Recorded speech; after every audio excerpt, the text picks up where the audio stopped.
নববর্ষ মানেই নতুন বছর, নতুন সাজ। পুরনো সব ক্লান্তি কষ্ট ঝেড়ে ফেলে এগিয়ে যাওয়ার সময়। লাল পাড়ে সাদা শাড়ি যেন শুভ্রতার প্রতীক, আর তার মাঝে লুকানো থাকে ভালোবাসার রং।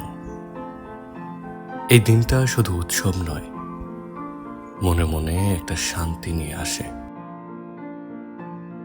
রাস্তা জুড়ে ঢাকের বাজনা, মুখে হাসি, আর মনে হাজার রঙের আশা।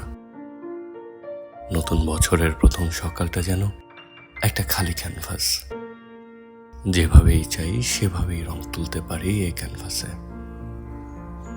তাই এই নতুন বছর হোক আলোর, ভালোবাসার আর নিজের হয়ে ওঠার। শুভ নববর্ষ।